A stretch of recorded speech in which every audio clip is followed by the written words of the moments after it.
Welcome to the Folklore Hearth. I'm glad you've found a quiet place by the fire tonight, as I share a few old tales from Brittany, including N'oun Doaré and the Golden Crown, and the mysterious Groac'h of the Isle of Lok.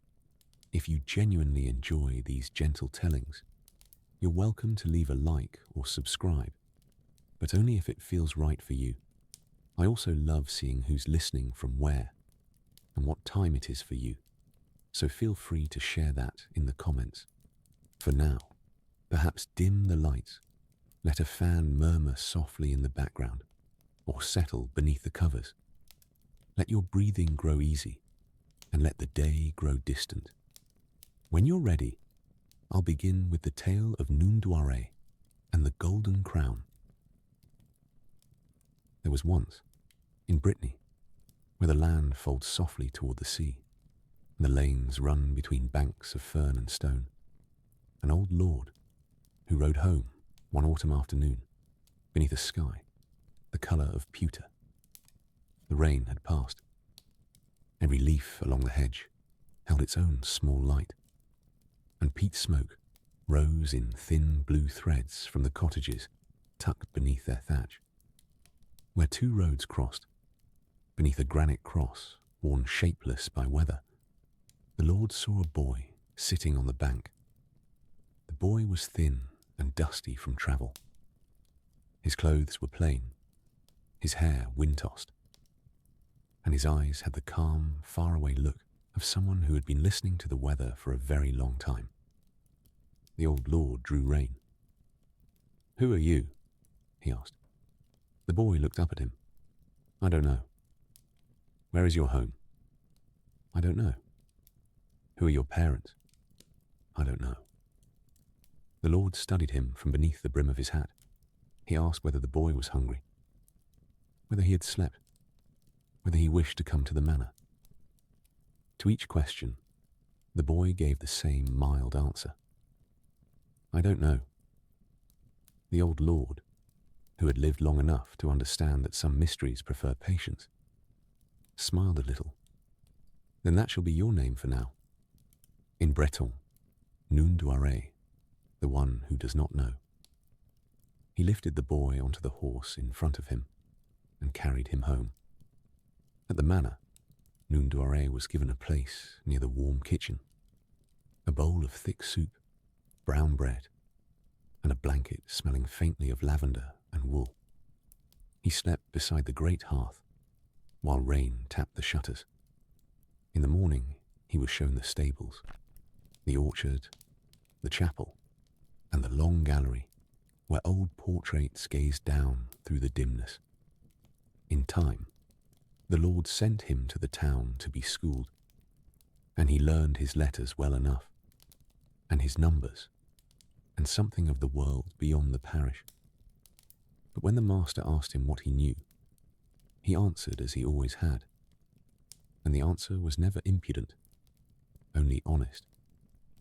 So nobody could think of a way to punish it. The servants grew fond of him. He carried wood, mended fences, led the cows to pasture, and listened carefully whenever anyone spoke. If asked what he was thinking, he said, "I don't know." Yet he seemed to know when a kettle wanted lifting off the fire, when a lamb had strayed, and when a lonely person wished for company.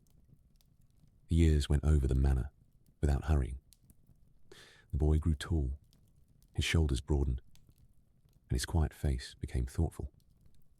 Still, he kept his name, because no other had ever been found. One spring morning, the old lord called him into the hall, where sunlight lay in pale squares upon the rushes and swallows turned beneath the eaves. "You are old enough now," said the Lord, "to have a horse and a sword. Go to the fair and choose both for yourself. Take this purse and ask the dealers what they have." N'oun Doaré bowed. "I don't know." The old lord laughed softly. "That is precisely why I'm sending you." The fair stood several leagues off, where the road widens by a stone bridge. There were stalls of linen and onions, carved spoons, salt fish, leather belt, ribbons fluttering from poles. Horses stamped in the churned mud, while their owners called out their virtues. One dealer showed him a proud black gelding with a glossy mane. Another offered a chestnut mare, swift and fine-boned. A third led forward a grey with strong legs and a white star on its brow. N'oun Doaré looked at them all, and then at a scabby old mare standing at the far end of the yard, forgotten. Her coat was dull, her ribs showed through the hair, and one ear leaned sideways. She seemed hardly worth the rope that held her. How much for that one? The dealer stared. That? She is ancient, half-blind, and good for nothing but a cart. I don't know, said N'oun Doaré. Perhaps the dealer thought him a fool. He named a very small price, and it was paid, and the mare lowered her head as though greeting an old acquaintance. For the sword, he passed the polished blades with their jewelled hilts, and chose a narrow, rusted thing lying under a broken shield. Its grip was cracked, and nobody wanted it. The smith let it go for almost nothing, with the mare walking patiently behind him, and the sword at his hip. N'oun Doaré took the road home. Gorse burned yellow along the hills. The mare's hooves kept a quiet rhythm over the stones. When evening came, they stopped beneath an ash tree, and he shared his bread with her and loosened the rope so she could graze. As the last light faded, the mare spoke. "You have chosen well," she said. N'oun Doaré looked about him. "I don't know. It is I who speak, and I will speak plainly, for we have far to go together. That rusty sword is enchanted, whatever it looks like.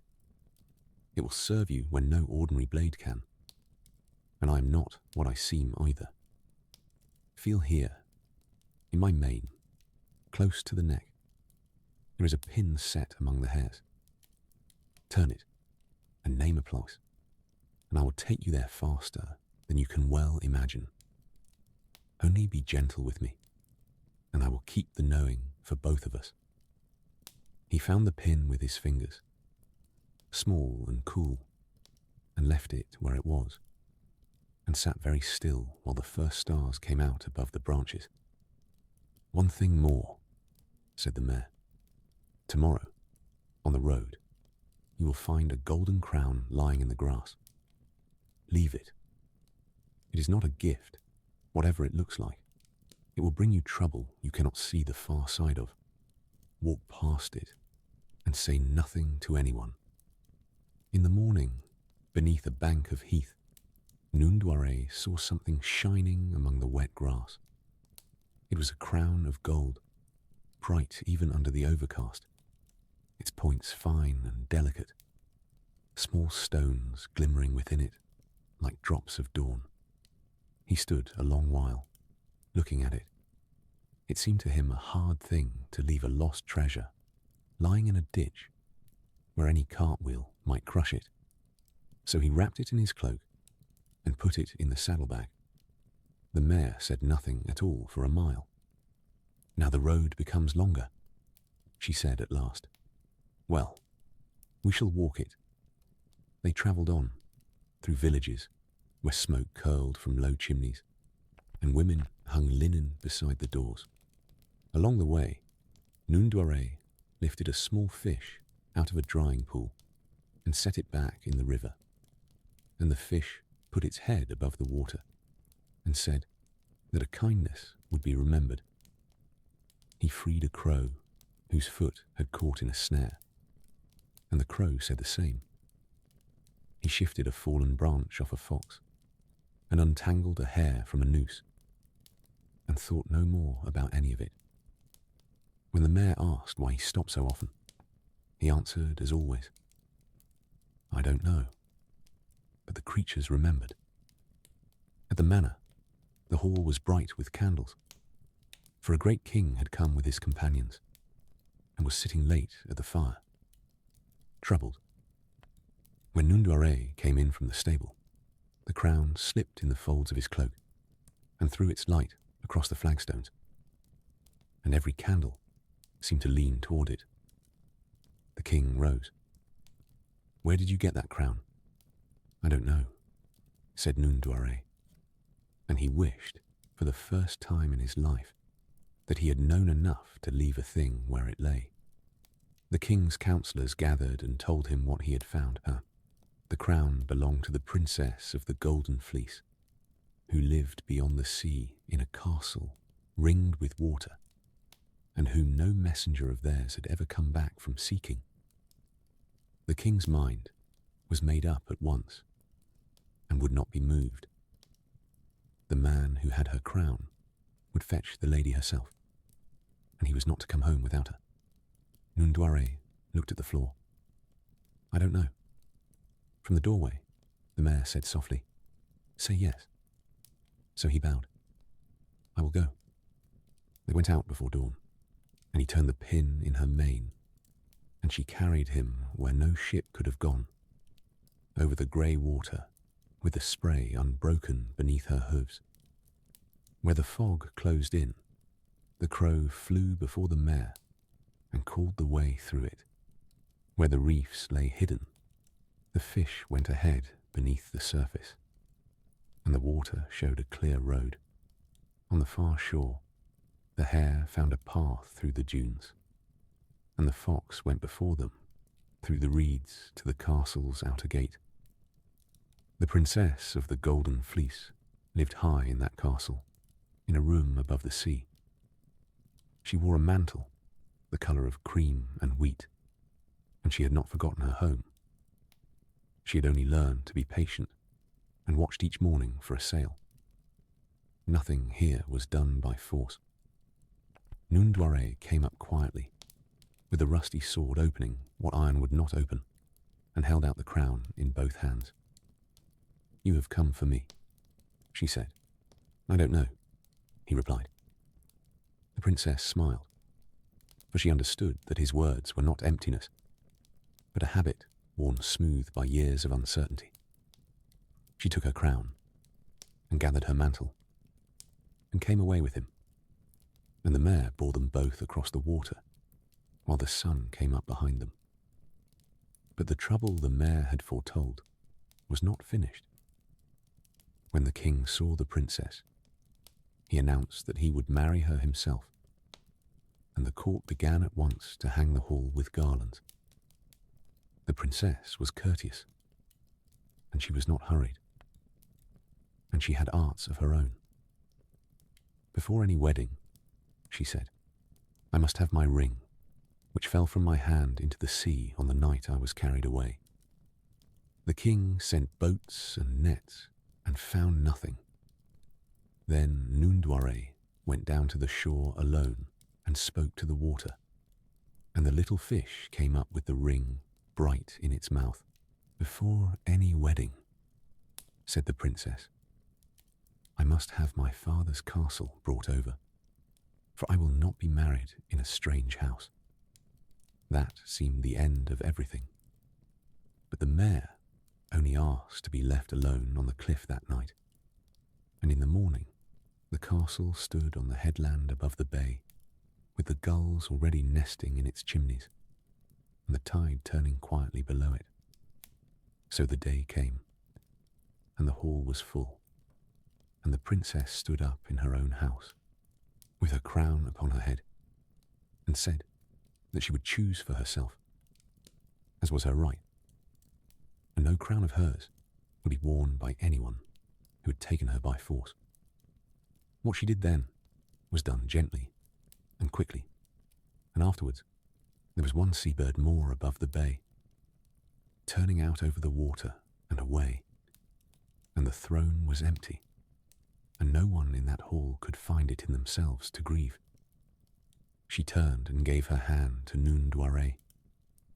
The old lord asked then that the young man be given a true name at last, a proper one for a proper station. "He has one," said the princess, He is not called N'oun Doaré because he understands nothing. He is called it because he never once pretended to know what he did not know, and I have met kings who could not say the same. And so, the old name stayed, and grew dear to everyone who loved him. They were married in the Breton manner, beneath garlands of hawthorn and linen ribbons, with the chapel door open to the wind off the grass. The scabby mare stood outside, with flowers wound through her bridle, and the fish and the crow, the fox and the hare, were all remembered with thanks. In later years, N'oun Doaré ruled kindly and slowly, which the country found it could live with very well. He kept the rusty sword above his hearth. The golden crown was given a quiet room of its own, where it could shine at night and cause nobody any trouble. The mare rested in a warm stable and grew no older.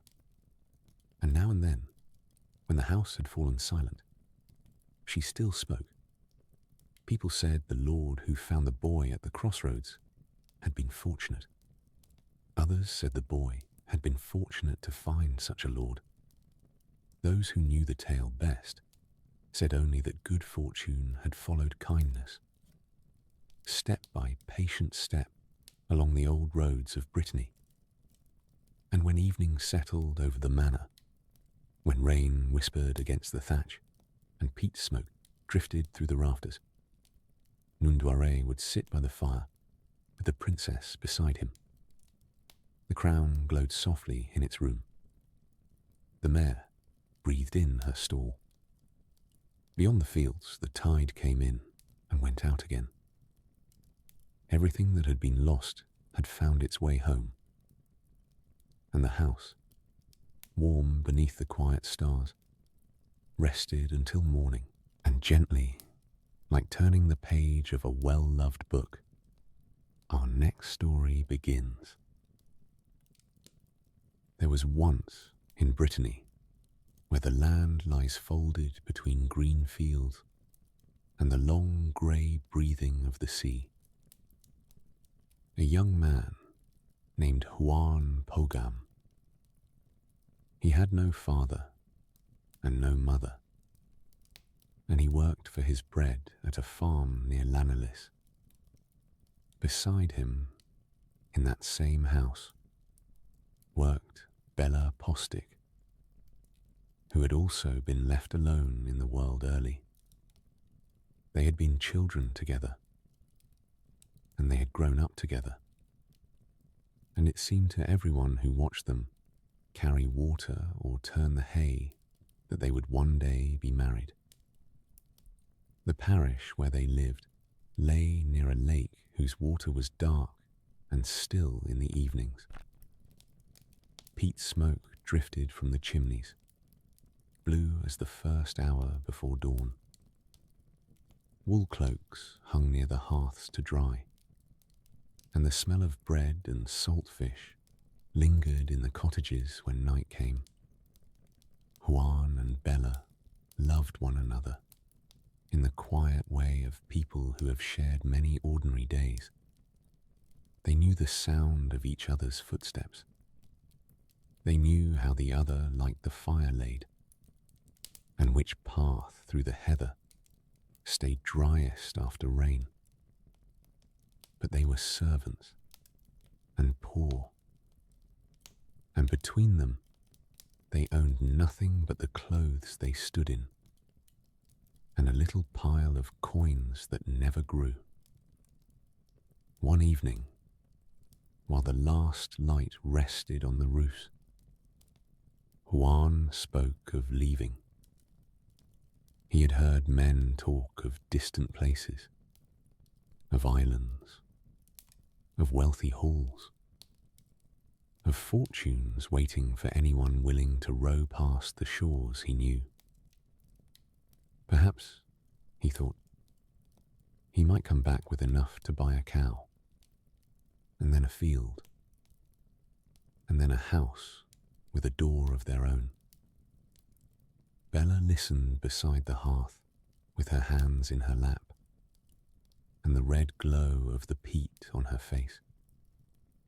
She did not wish him to go, but she had known that longing was working in him for months, the way water works in a wall, and she understood that a man who is not allowed to try will spend his life imagining.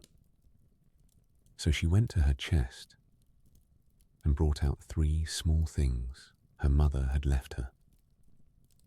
"These are not grand," she said, setting them on the table. "But my mother told me that each one has a use, and that its moment finds the one who carries it." The first was a little bell of pale metal, no bigger than a walnut. "If you are ever in danger," Bella said, "this will ring, and I shall hear it, no matter how far away I am." The second was a small knife with an iron blade, no longer than a finger. "This one breaks enchantments. Whatever it touches is freed of whatever has been laid upon it." The third was a plain stick of wood, smooth from handling. "And this carries whoever holds it wherever they wish to go. I shall keep it here," she said, "for you will be the one travelling, and I the one waiting." She hung the bell around his neck on a cord and put the knife in his pocket. Then, because parting is easier when hands are busy, she helped him prepare. They packed bread wrapped in linen, a flask of water, and a woolen cloak. At dawn, Houarn went down to the lake and hired a boat and rowed out into the mist. The oars entered the water with soft, measured sounds. Beyond the pale veil, the Isle of Lok appeared, low and green. An island the people of the parish spoke of, but did not visit, because it was said that a fairy called the Groac'h lived beneath it, in a palace under the lake, and that she was richer than all the kings of the sea together. The island seemed quiet when Houarn reached it. Ferns grew between the stones. In a little creek on the shore, he found a boat riding at anchor, shaped like a sleeping swan, its head tucked beneath one white wing. Houarn had never seen anything so finely made. He stepped aboard to look at it more closely, and at once the swan lifted its head, opened its wings, and slid out onto the water. Before he could think what to do, it dipped its neck and carried him gently down beneath the surface, not like a hand pulling, but like a current carrying a leaf. He came into a palace where everything was clear and shining. Lamps glowed without smoke. The walls were green and blue, like sea glass. Curtains moved though there was no wind, and the floors held the light in long, wavering patterns. The Groac'h herself came to meet him. She was beautiful, dressed in garments that shimmered like wet leaves after rain, and her welcome was generous.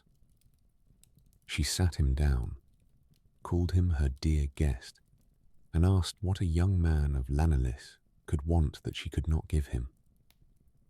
Houarn, who had rehearsed no speech at all, said honestly that he wanted enough money to buy a cow and a lean pig. The Groac'h laughed, kindly enough, and said he might have a great deal more than that. She led him through halls where water moved slowly beyond the windows, and gardens beneath the lake where pale flowers opened in the blue light, and at last to a round pond edged with reeds. Fish moved in it, golden, silver, and red. and they gathered when she came near, turning in slow circles as though waiting. "Choose one for our supper," she said. Houarn leaned over the water. One fish rose close to the edge and looked at him, and its eyes were not the eyes of a fish. Another came, and another. He pointed at one without knowing why, and the Groac'h took up a net of fine steel mesh, bright as moonlight on water, and drew it out. She carried the fish away to the kitchen, and Houarn sat by the fire in the hall. And as he sat, he heard small sounds from beyond the door, faint sighs, like voices, thin as wind in a keyhole. He told himself it was the water in the walls.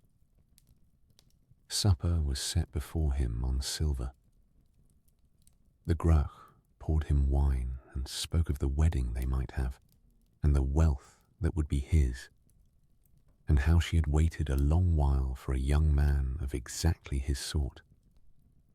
Houarn thought of the farm at L'Analyse, and the years that stretched between him and a house of his own, and he said yes. The Groac'h rose to fetch a better wine for the promise. Then, in the quiet she left behind, Houarn heard the small voices again. Close now, coming from the dish at his elbow. "We were men," they said faintly. "Every one of us came here as you have come, and said what you have said. Go, while she is out of the room." Houarn stood up so quickly that his chair fell. He went to the door, and the door opened on the pond. He climbed a stair and found himself again beneath the blue lamps. The palace had folded its paths together, and every way led back. The Groac'h returned and saw his face, and understood. She said nothing unkind. She only lifted the steel net and cast it lightly over him, the way one throws a cloth over a birdcage at night. And when the mesh settled, Houarn's shape was not his own. He found himself small and green and cold among the reeds at the pond's edge, with the little bell still fastened at his throat. And the bell rang. It rang across the water and across the fields and into the farmyard at L'Analyse, where Bella was mending a harness in the doorway. She stood up at once. She did not weep, and she did not waste the afternoon asking anyone's advice. She put on her cloak, took her mother's wooden stick in her hand, and wished herself where Houarn was. The stick carried her. Fields went by beneath her, and hedges, and then a country of low rocks and thorn trees where the wind smelled of heather. There, the stick set her down and would go no further. Near her, a stone lifted, and out of the ground came a little man no taller than her knee, brown as a hazelnut, with a wrinkled face and a beard down to his belt. He was a Corandon, one of the small folk of that country, and he looked at Bella for a long moment before he spoke. "You are going to the Isle of Lok," he said. "I know it by your face. I was the Groac'h's husband once, before she tired of me and made me what you see. She keeps her old bargains at the bottom of that lake, and she is looking for a new one." Bella sat down on the stone beside him and asked him what she must do. "She will not open her door to a girl," said the Corandon. "Come to her as a young man, and she will invite you in and offer you everything, as she offered him. Eat little. Promise whatever she asks.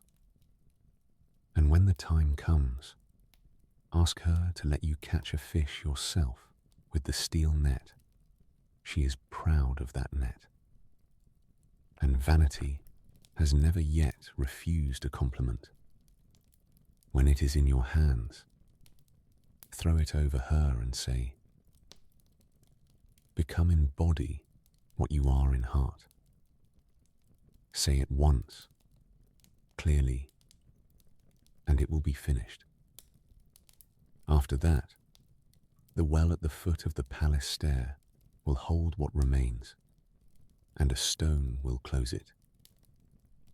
Bella thanked him. She cut her hair short with her mother's iron knife, borrowed a boy's clothes from a cottage where she left a coin behind, and went down to the water. The swan boat was waiting in its creek. It lifted its head as she stepped in, opened its wings, and carried her gently down beneath the lake. The Groac'h met her in the hall of green and blue lamps and was charmed at once. Here was a slim, well-spoken young man from the country with the sea still in his hair. She showed Bella her rooms, her gardens, her chests, her jewels. She asked whether Bella would consider staying, and Bella answered pleasantly that a person could consider a great many things in a place so fine. All the while Bella's eyes were working. The bright rooms, the turning corridors, the stair, the well at its foot, the round pond among the reeds. She saw the fish gather. She saw, near the edge, a small green frog with a bell at its throat, watching her without blinking, and her heart turned over in her chest.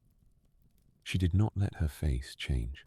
At supper, the Groac'h asked her plainly to marry, and Bella said she would give her answer gladly in the morning, but that first, if it were not too great a favour, she should like to see the famous net and to try a cast with it herself. The Groac'h was delighted. No one had ever asked to admire it before.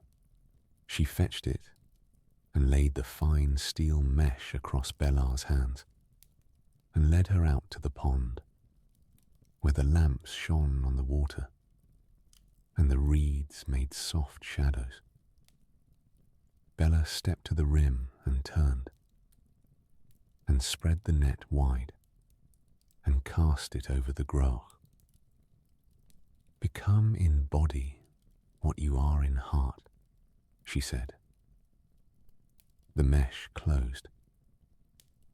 There was a sound like a wave drawing back over shingle, and then the hall was quiet. What the net held was no longer beautiful, and Bella did not look long at it.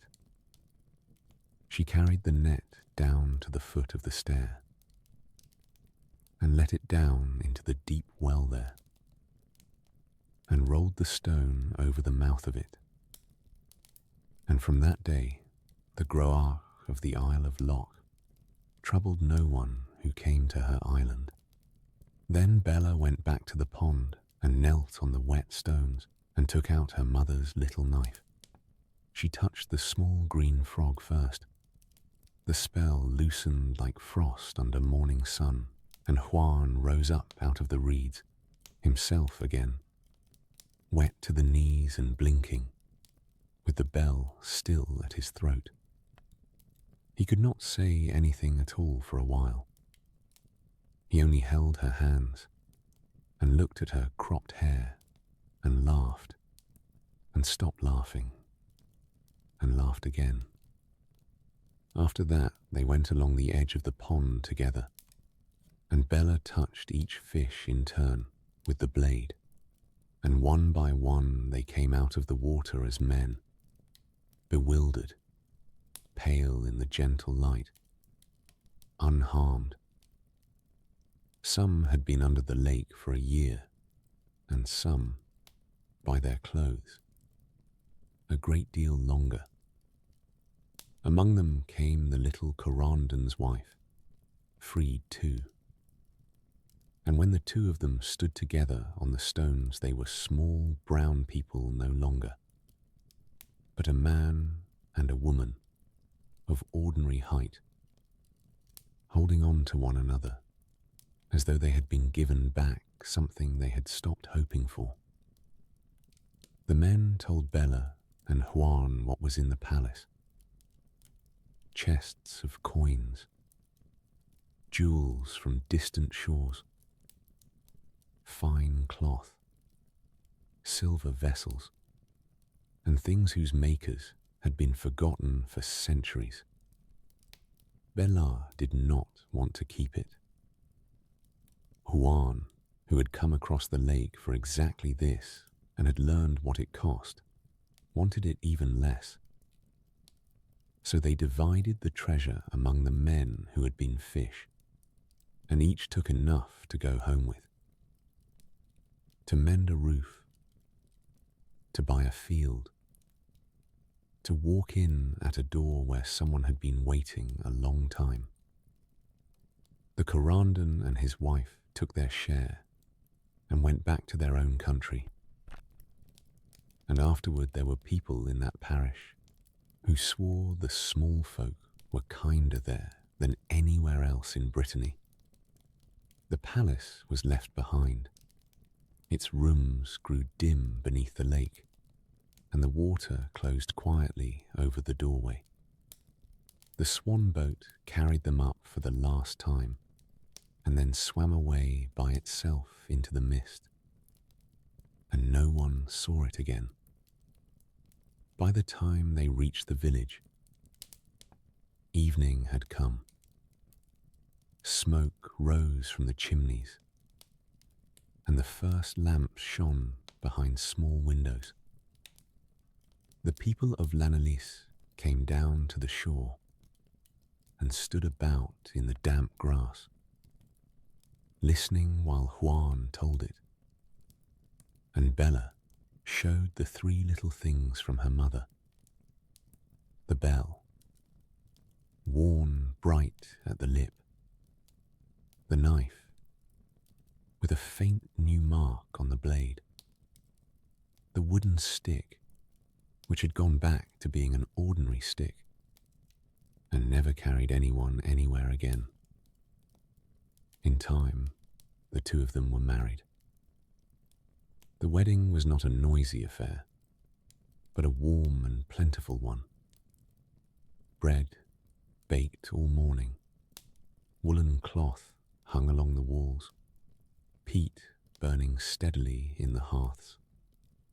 The men who had been freed sent gifts from their own homes, so that everyone who had come back was somehow present. Afterward, Houarn and Bella built a house near the lake, though not too near its deepest water.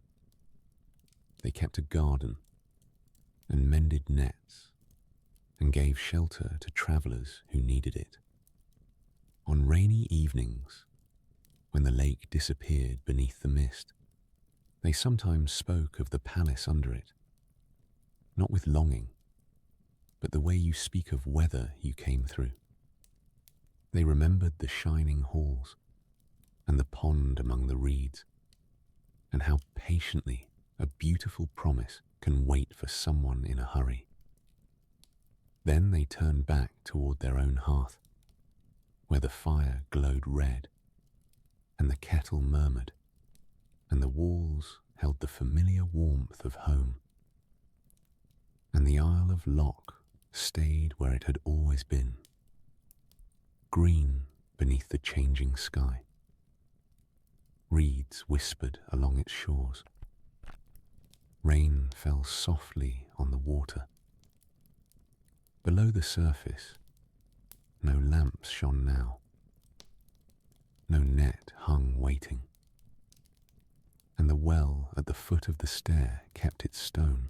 Only the quiet lake remained.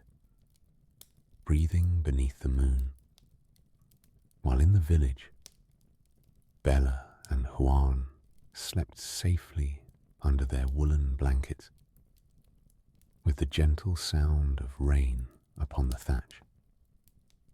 So they say in Brittany that all the treasure under a lake is not worth one person who will come looking for you, and that when a steady heart is joined to a clear head, even an old enchantment will loosen, fold inward, and go still. You're doing wonderfully. Just let go and follow along into our next story.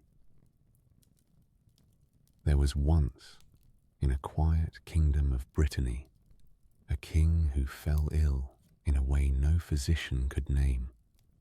It was not a fever, nor a wound, nor any ordinary weakness. Little by little his colour faded, his appetite grew small, and his voice became as thin as rain moving across a window. He rested beneath woolen blankets, while peat smoke curled in the hearth, and each morning the servants carried him warm broth, honeyed milk, and little cakes of barley. Yet nothing restored him. The kingdom hushed itself around the palace. In the villages, fishermen spoke of the king with lowered voices as they mended their nets. Farmers paused beside their furrows when the chapel bell sounded. Even the gulls seemed to wheel more slowly over the grey roofs and the misty sea. At last, an old traveller came to the court. His cloak smelled of wet roads and wood smoke, and his boots were silvered with dust. He bowed beside the king's bed and said that there was only one cure.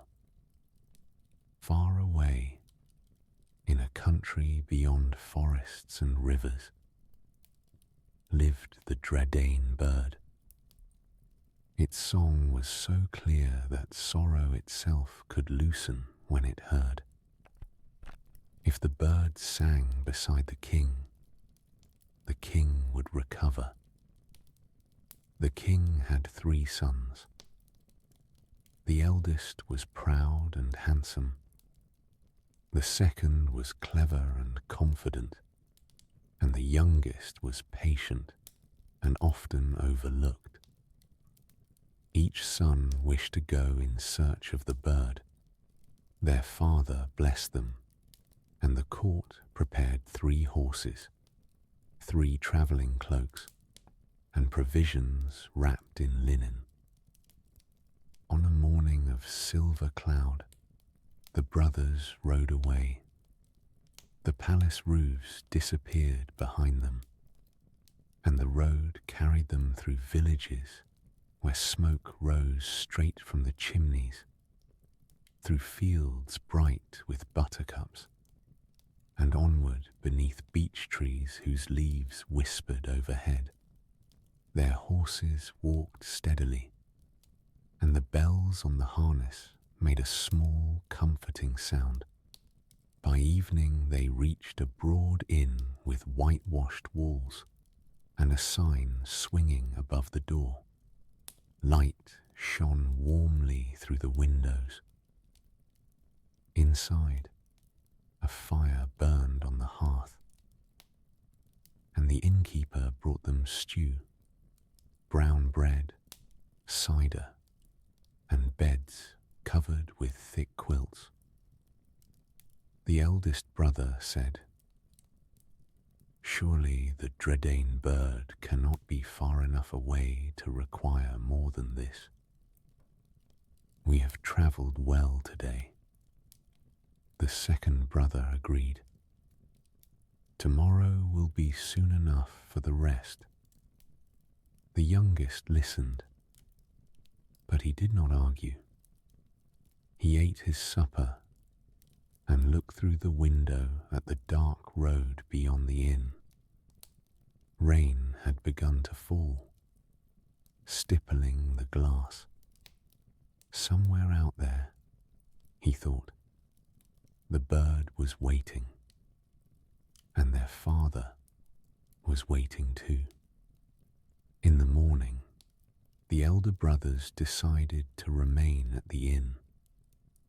They found the beds comfortable, the food plentiful, and the road uncertain. The youngest thanked the innkeeper, mounted his horse, and continued alone. For many days he rode beneath changing skies. He crossed a heath fragrant with thyme, followed a stream through fern and alder, and past old stone crosses standing at the roadside. At night he slept in shepherds' huts or under the shelter of trees. He shared his bread with stray dogs, offered oats to tired ponies, and once carried a little hedgehog safely off the path. One evening, as the sun lowered behind a veil of mist, the youngest prince saw a fox sitting beside the road. Its coat was russet, its tail full, and its eyes held the steady brightness of a creature accustomed to watching the world carefully. The prince dismounted and opened his food pouch. "You look hungry," he said. He set a piece of bread and some cheese upon a flat stone. The fox came forward, ate slowly, then lifted its head. "You are seeking the Dreadaine Bird," said the fox. The prince was not startled. The road had already shown him many wonders, and he had learned that a quiet heart may listen where a hurried one cannot. "I am," he replied.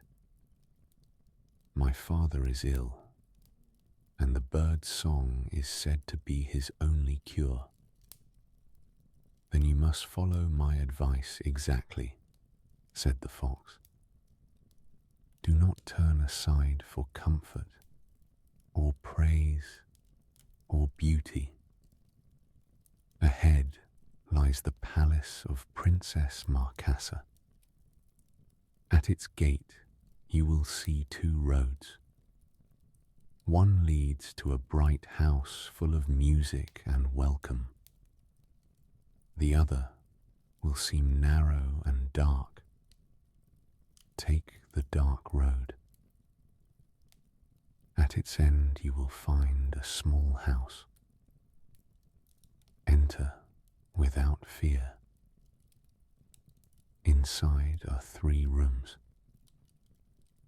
In the first is a golden cage, and in it a plain bird. Do not touch it. In the second is a silver cage, and in it a bird more beautiful still. Do not touch that one either. In the third room is a wooden cage. Inside it is the Dreadaine Bird. Take that bird and take nothing else. Do not linger anywhere in that palace, however sweetly it invites you to stay." The prince listened carefully. "Will you come with me? I will guide you as far as I may," said the fox. "But remember, the simplest thing is often the true thing, and a task completed in the wrong manner is not completed at all." The fox trotted ahead, and the prince followed.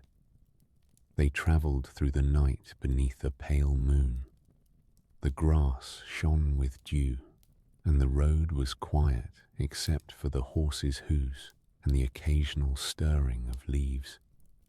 At dawn, mist lifted from a valley to reveal towers in the distance. It was the palace of Princess Marcassa. Its walls were pale as shells, and its windows caught the morning light. Gardens surrounded it, with hedges trimmed into arches and pools where white lilies rested on still water. At the great gate, just as the fox had said, the road divided. One branch was broad and golden beneath the sun.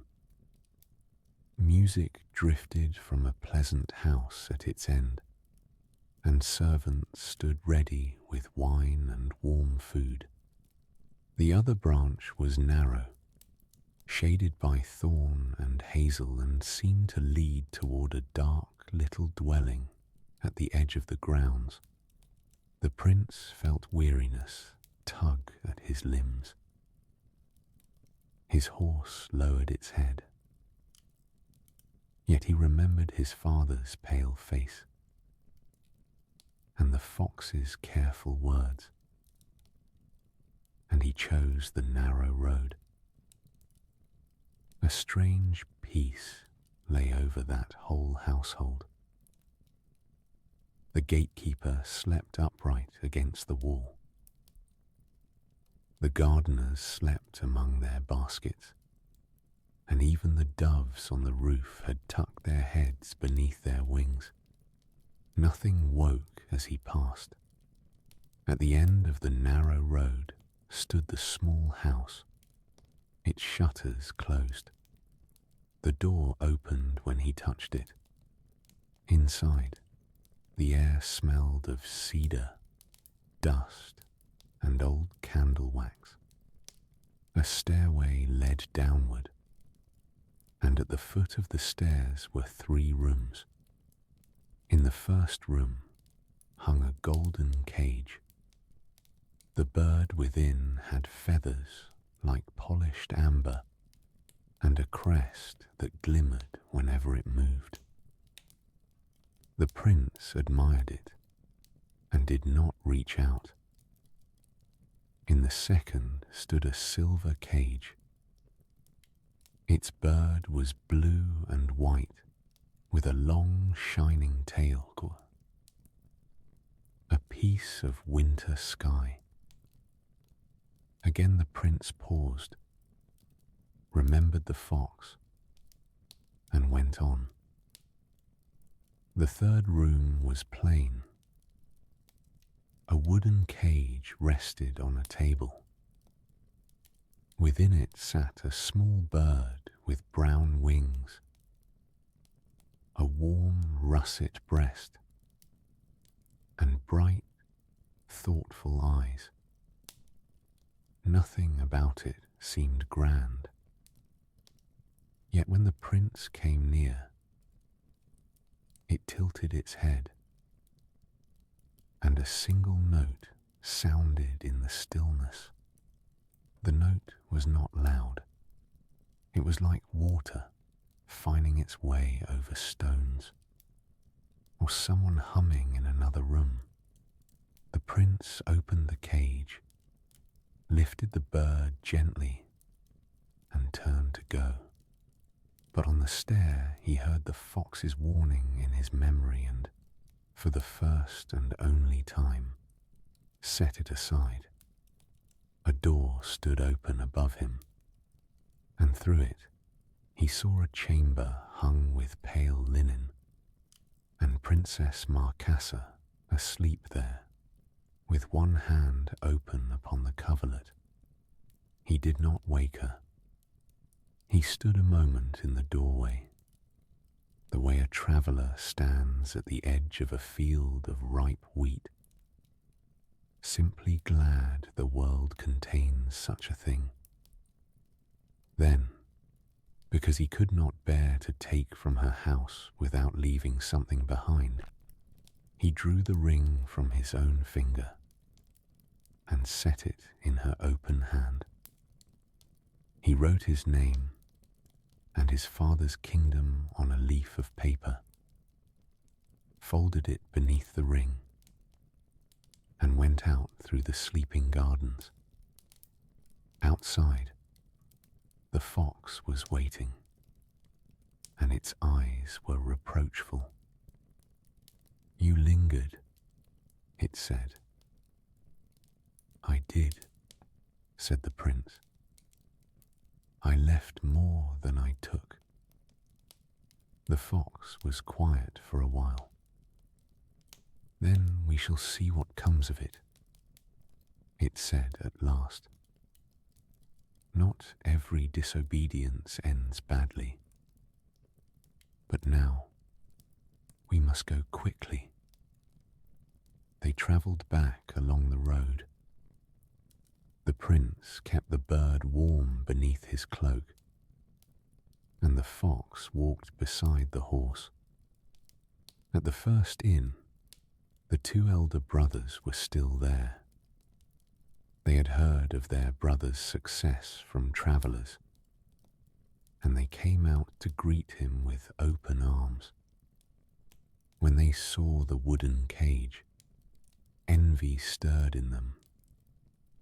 They spoke sweetly, and there was no true kindness under the sweetness. They said the journey had been their idea, that they had sent their youngest brother onward, and that the bird belonged properly to all three. The youngest prince did not wish to quarrel. He was tired. He ate with them and slept. What his brothers did that night is the sorriest part of the tale, and it may be told briefly and left behind. While he slept, they took the wooden cage from beside his bed, saddled their horses, and rode for home without him, leaving him neither mount nor purse. In the morning he woke to an empty room and a rain-dark road, and sat down on the doorstep with his chin in his hands. The fox found him there. It brought him bread from somewhere, and led him to a farmer who wanted a hand with the hay, and so, slowly and on foot, the youngest prince began the long walk home. He was not afraid. He had a curious feeling. He could not have explained it, that the matter had not finished with him. Meanwhile, the elder brothers reached the palace and were received with joy. But when they set the cage beside their father's bed, the Dreadaine Bird would not sing.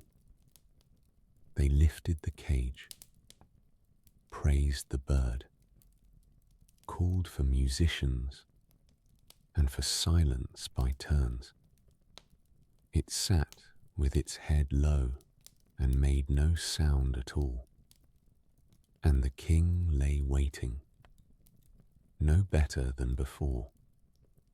Then Princess Marcassa came. She arrived in a travelling carriage drawn by quiet grey horses. Her attendants carried no banners, and she wore a plain gown of deep green wool, fastened at the throat with a silver brooch. She had woken in her still palace to find the bird gone, a ring in her hand, and a name folded beneath it. And she had come, across all those forests and rivers, to find the man who had left them there. She asked to see the king and his 3 sons. The eldest came, and she looked at him and said nothing. The second came, and she looked at him and said nothing. Then she asked whether there was not a third.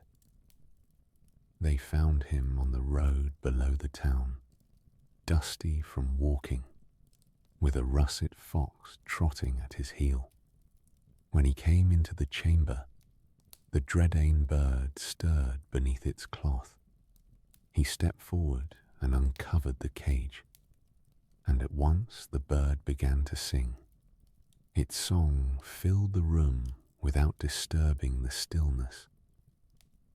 It passed through the curtains, over the low fire, and into the king's heart. His breathing deepened. Colour returned slowly to his face. He opened his eyes and asked for water, then broth, then bread with butter. The physicians smiled, and the servants wept quietly with relief. Princess Marcassa opened her hand and showed the ring, and told the king the whole of it. The 2 roads at her gate, the narrow one taken, the plain cage carried away, and what had been left in place of it. The bird had come to this son, she said, because he had listened without pride. The elder brothers lowered their heads. The king did not speak harshly to them. He asked only that they remember that a name is not made true by being spoken loudly, and that the tale, when it was told, should be told correctly. And so it was. In time, the kingdom grew cheerful again. Fires burned in every hearth. Bread was baked for the festivals, and the sea winds carried music through the villages. Princess Marcassa stayed while the king regained his strength, and then longer. And at last there was a wedding with hazel branches over the door. The Dreadaine Bird lived in a sunlit room near the king's garden, where it sang at dawn. And whenever anyone's heart felt heavy. As for the fox, it vanished one morning among the hazels. Some said it had gone back to the wild hills. Others believed it stayed near, watching from the edge of the wood whenever a traveller needed good advice. And the youngest prince, who had once been overlooked, was remembered for the gentle courage of going on when the road became quiet and difficult. At night, when rain touched the palace roof and the lamps burned low, he would sometimes hear the bird's song drifting along the corridors. Then he would think of the narrow road, the plain wooden cage, and the small russet fox beside him. He would remember that the truest help often arrives quietly, and that a kindness offered along the way may open a door that no strength can force. Outside, Brittany rested beneath the moon. The sea breathed against the shore. Heather bowed in the wind, and peat smoke rose above the sleeping houses. Within the palace, the king dreamed peacefully. The princess sat by the fading fire, and the Dreadaine Bird sang its soft, unending song until everyone, at last, drifted into sleep.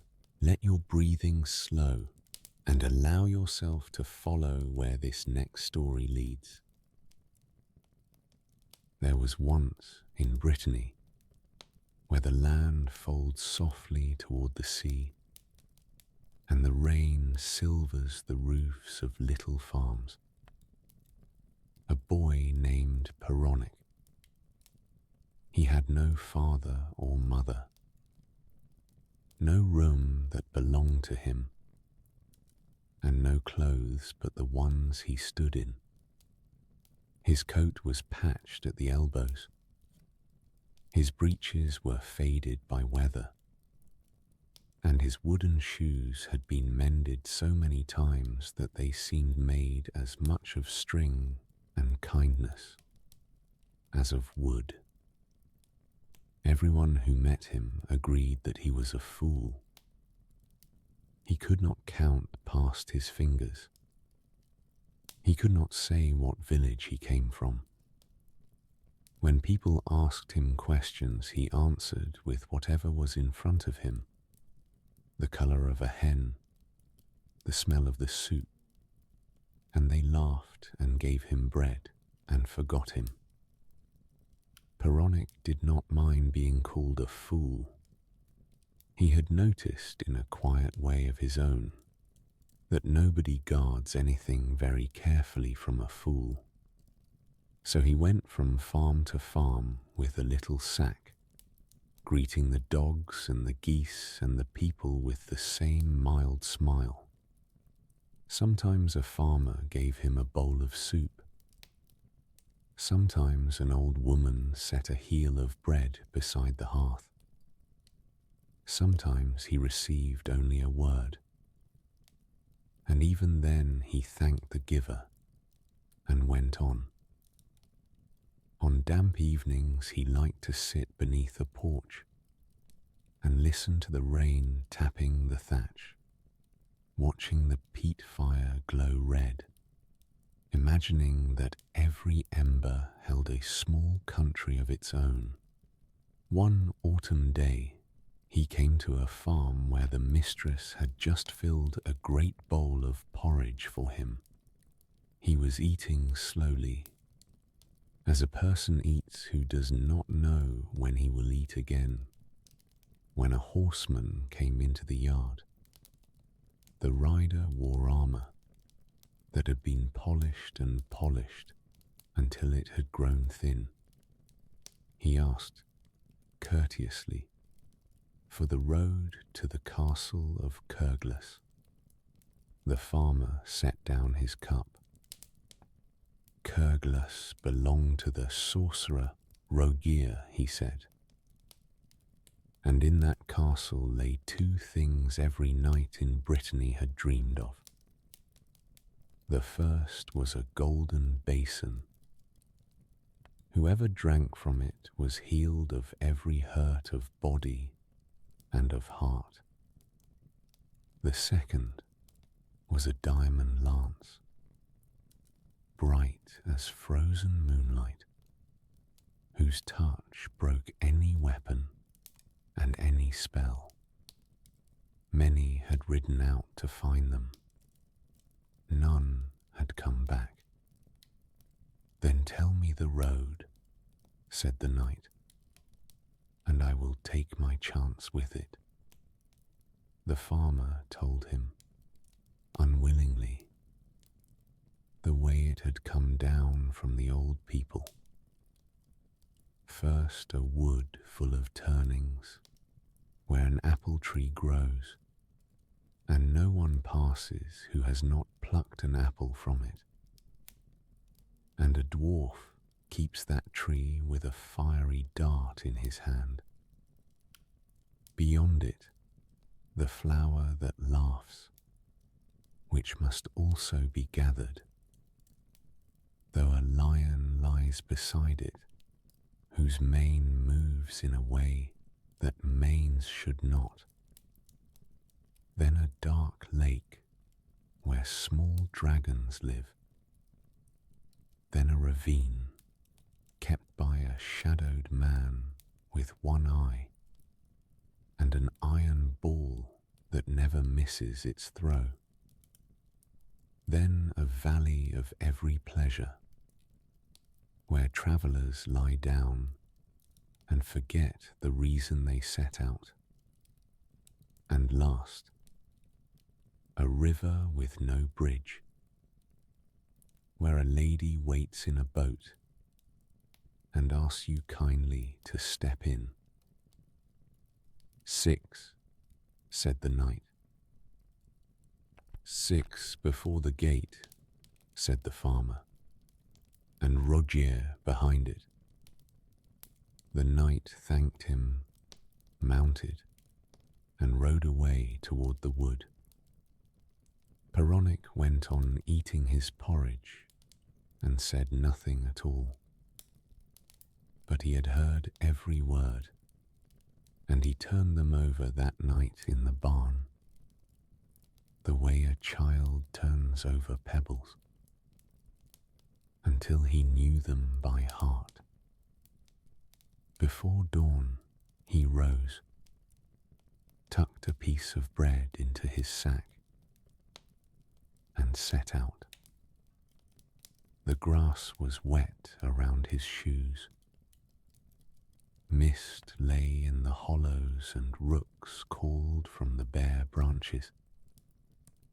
He walked without armor, without a sword, and without a horse.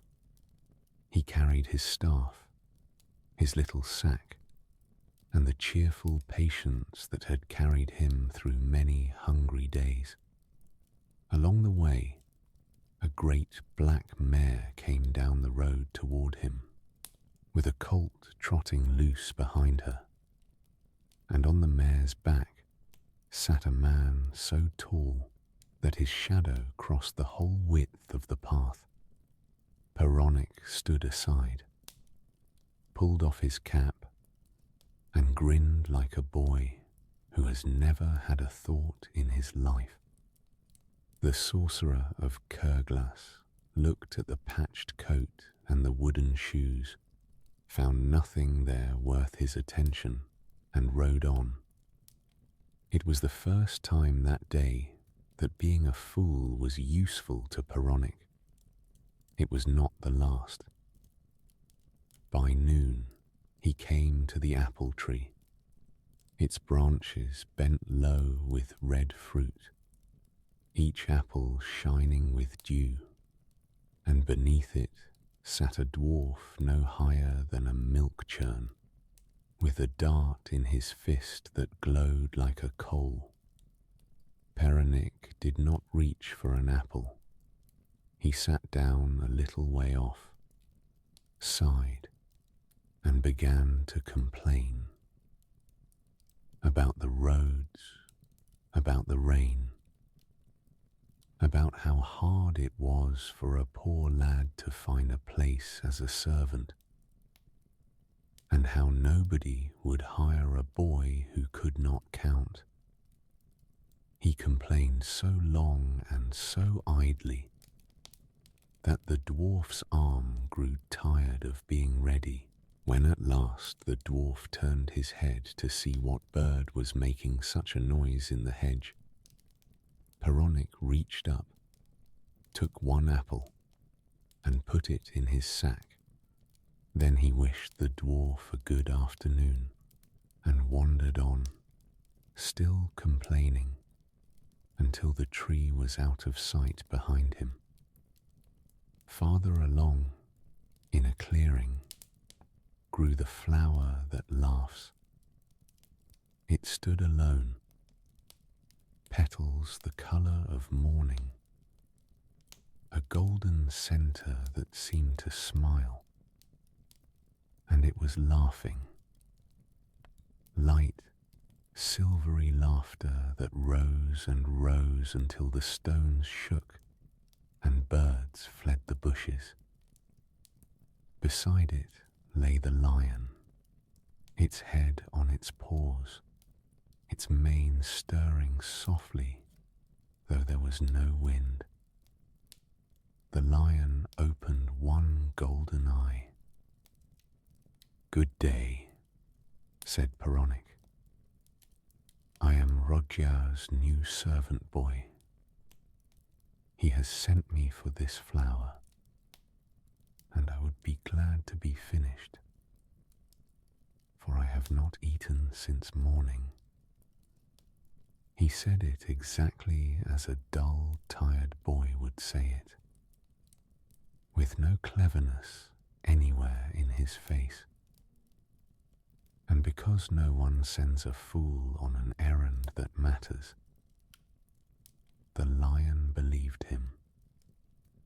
It lowered its eye. Peronnik picked the flower, which laughed once more, and then, in his hand, went quiet as a candle.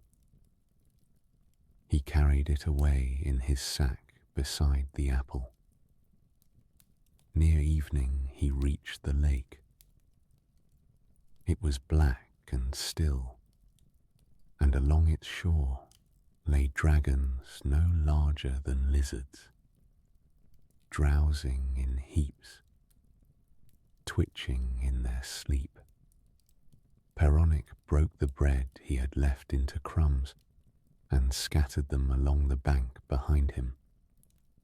The little dragons woke and tumbled after the crumbs, quarrelling and rolling over each other like puppies.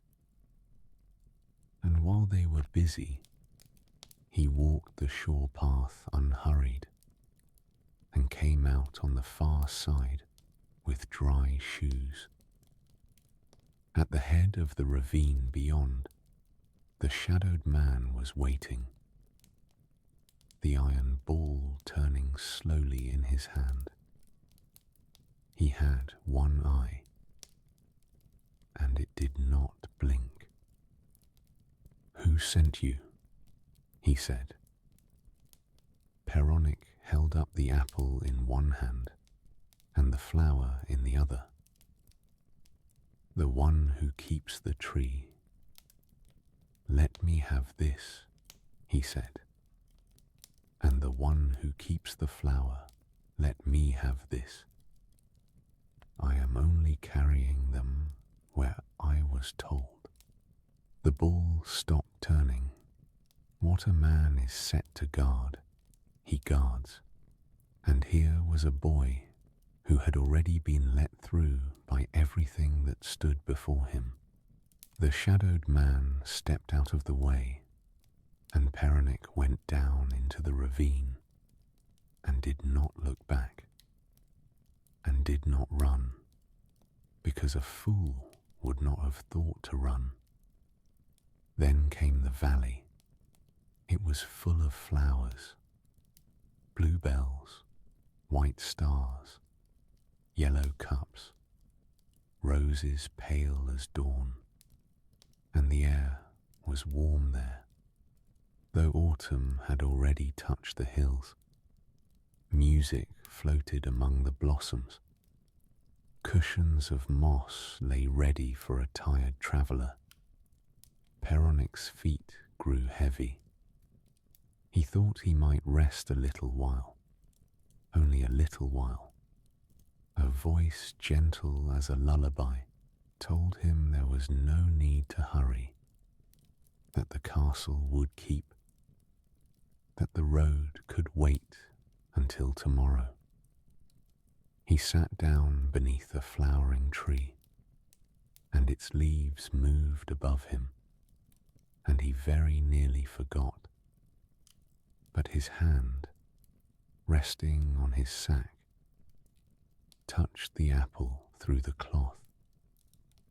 He remembered the tree, and the dwarf's tired arm, and the lion's slow eye, and the little dragons chasing crumbs. He remembered that he had come a long way to be somewhere else. He stood and tapped the ground once with his staff.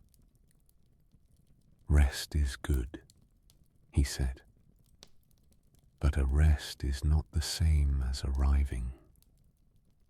The music thinned. The flowers bowed. A cool wind crossed the valley. The path showed itself again, and Peronnik walked out the far side, yawning, into ordinary ordinary evening air. Last of all came the river, broad and deep and swift, with no bridge and no stones to step on. Mist drifted over it, and on the water sat a small boat, and in the boat sat a lady who smiled and said, "Come in, and I will carry you across." "Gladly," said Peronnik, "but I am carrying a thing for my master, and I dare not wet it. Take this to the bank first, and I will follow." He put his staff into her hands.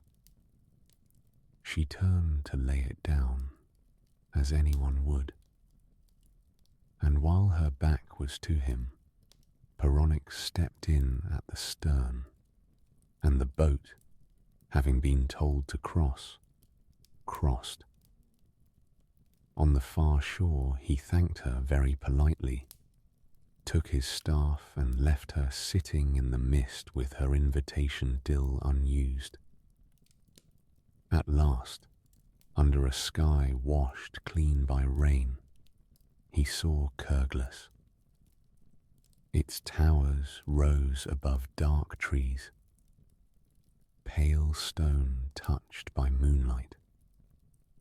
No banners moved, no lamps burned. The gate stood open, because a gate guarded by 6 wonders needs no lock.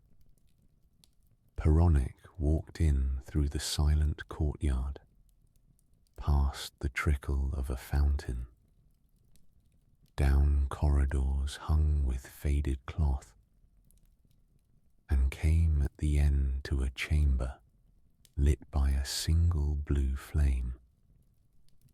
On the table before it stood the golden basin, and beside it leaned the diamond lance. He took the lance in both hands, carefully pointing it at the floor, the way you would carry a scythe past a child. He took the basin under his arm, and when he stepped out again into the courtyard, the whole enchantment of Kerglas went out of the stone like breath off a window. The towers thinned, the walls softened into mist. Behind him there was only a hill, and the wind on it, and the sorcerer's black colt standing in the grass, ownerless now, waiting to be caught.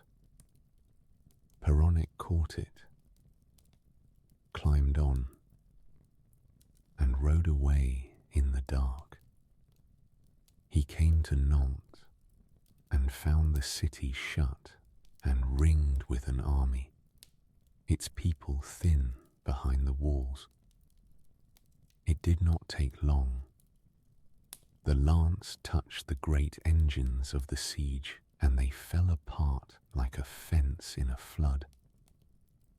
It touched the chains on the gates, and the chains were nothing. And the besiegers, seeing what had come against them, went away over the fields without a battle, which suited Peronnik, who had never wanted one. Then he carried the golden basin from house to house through the city. It eased old aches and cooled fevers, and quieted the hearts of people who had been frightened for a long time. And it did not ask anyone what they could pay. The lord of the city, who had watched all of this from the wall, came down and asked the boy's name, and could hardly be made to believe it he gave Peronnik his daughter in marriage, and lands to go with her. And Peronnik lived long, and was well loved, and never once pretended he had been anything but a beggar with a patched coat and a good memory for what he had overheard at a farmhouse table. They say he kept a bed by the fire for anyone walking late, because he remembered what it was to wait at a doorway for a crust of bread. Travellers were always welcome at his table. There was soup in the pot, wool by the hearth, and room enough for anyone who had been walking too long. And on quiet evenings, when the rain whispered over the roof and the household had grown still, the lamp would burn low, and the golden basin would hold the pale reflection of the moon on its shelf. Somewhere out in the dark, the sea moved beyond the fields. Somewhere, the apple trees rested under the stars. And Peronnik, who had been called a fool by everyone who ever met him, slept as soundly as a man sleeps who has walked a very long road, patiently, one quiet step at a time. That's all for tonight. I hope these old tales brought you a little comfort and calm. Sweet dreams.